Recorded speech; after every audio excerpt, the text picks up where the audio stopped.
you might have been up 2-0 going into the third round. So how did you feel that first round went and then going into the second round? I mean, even in the first round, even though he took me down, he wasn't really doing much. He was trying to hold me down and stuff like that, and he couldn't. So I think I got all 3 rounds. Yeah. So you know what I mean. The broadcast said that, I think it was Aung that said you might be the best pound-for-pound athlete in the flyweight division as a whole, not just fighters. So I guess, what's it like to hear that from a broadcast on a massive card like this that a lot of people are tuning in for? Say less. I'm the best. And I do have to ask about, you asked if the UFC to let you carry your flag out. So I guess, did they tell you specifically, like, you cannot carry your country's flag out? No, it's not the UFC really. It's like they have, like, some member have to approve it. So like we've been working like I forgot what is the name, but they have to approve my flag that it is a country. So Myanmar is a country. So I really want to carry my flag inside the octagon. So we're just waiting for them to confirm it.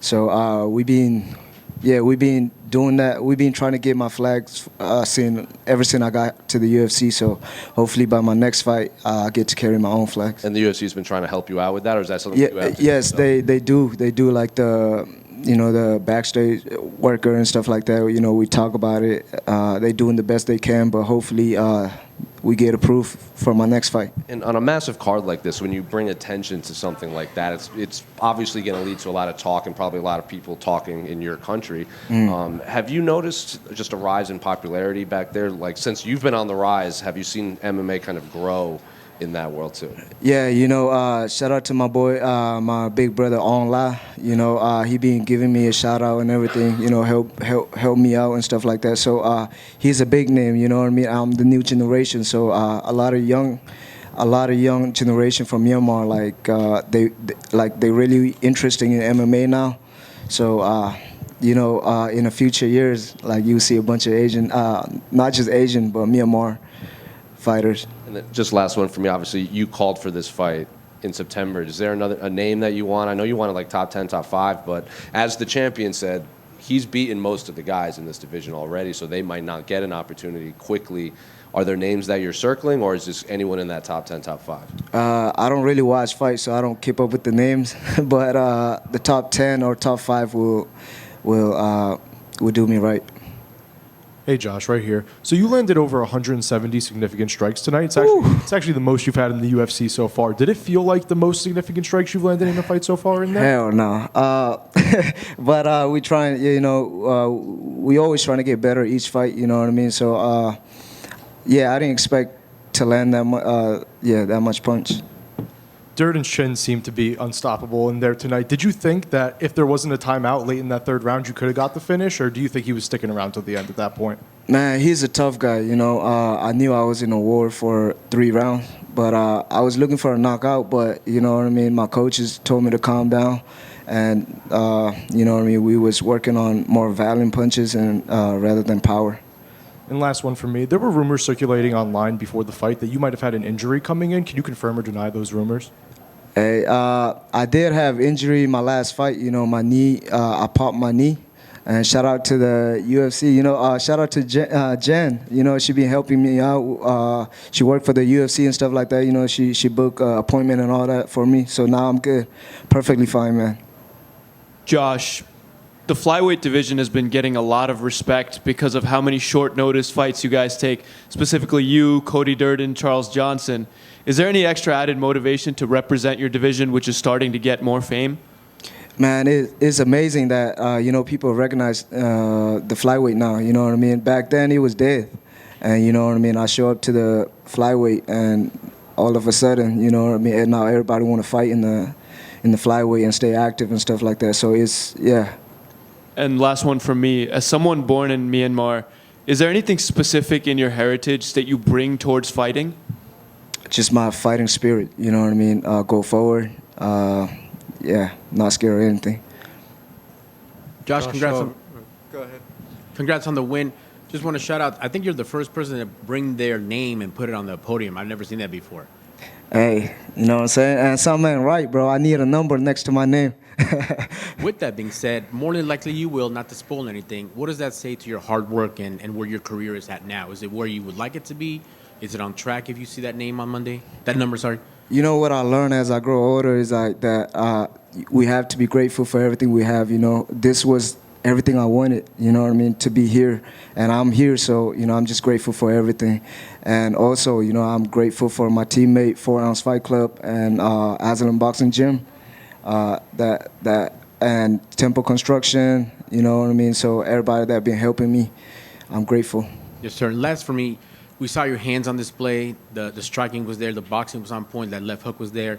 Were you surprised that he didn't implement a more wrestling-heavy style, or maybe he got away from it once you stuffed those takedowns? I think he was scared of my striking. You know, if he would have kept on shooting, he would get knocked out. You know what I mean? So that was smart on him not to shoot back to back. So that was the best thing he could do. Like I said, skill-wise, he's all right. He was just tough, man. Yes, sir. Congrats on the win. Thank you, sir. Joshua over here. Josh, congratulations. When you go back and you watch a fight like this, you're letting the hands go. Obviously, he's visibly reacting to it. When you get back to the house and you have time to enjoy it with everybody, what's that reaction usually like with everyone? Ooh, man, I be screaming like I'm up. You know what I mean? I love myself. You know what I mean? I love watching myself. I almost fall in love watching myself in the mirror, you know? So I love watching myself, man. As it should be.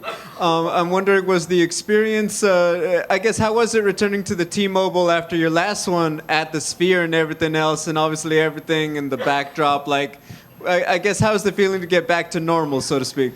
Man, just to be able to fight in Vegas is amazing. You know, we are 3-0 in Vegas now, so we're trying to keep it that way. Congrats. Yes, sir. Josh, one more right here. Obviously, when we think of Myanmar and just the Burmese people in general in martial arts, all we hear about is Lethwei over there. I'm curious, how is MMA as popular as that sport, or is it still like Lethwei is the #1 martial art over there? No, it's just a new thing that just starting. You know what I mean? A couple of years ago. So before it was like lightweight, and like in a country like Myanmar, you know, nobody really get paid to fight.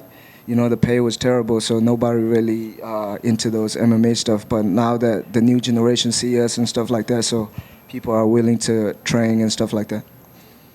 Do you think, like, the athletes of Lethwei could transition over to MMA, or is it just such a different sport without the headbutts and everything? Absolutely, you know what I mean? The headbutt, we can remove it. So, you know, they bring that toughness into MMA where it will be a completely different game, you know what I mean? So you will see us in a couple of years.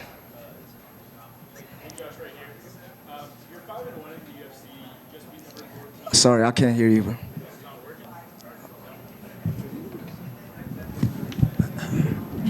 Can you hear me? Yes, sir. There you go. Does any of this feel surreal to you? You're 5-1 in the UFC. You just beat number 14 in the division. And you're only 23 years old. You made your pro debut a little over 3 years ago. You've had a very quick rise. Does this feel surreal at all? You know what I mean? I'm just grateful for everything, man. My thing is to stay active, so I know that if I stay active, I was going to be here. So, you know what I mean? It is feel like surreal, but at the same time, I know I was going to be here, so it wasn't too much surprise. What do you attribute this quick rise to? Stay active, man.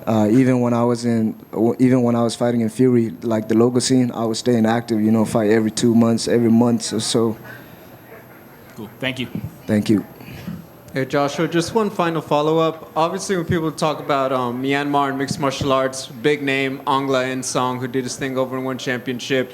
Obviously, we saw how the country got behind him. Anytime the fans could vote for him in public stuff, it got his name out there. Did his contribution and the fact that he was on a big stage kind of help grow the sport back home? Yeah, it was him that started. You know what I mean? So he opened the eyes to new generation, just like me too. You know what I mean? So he lit the way for us. You know, for everybody. So yeah, shout out to him.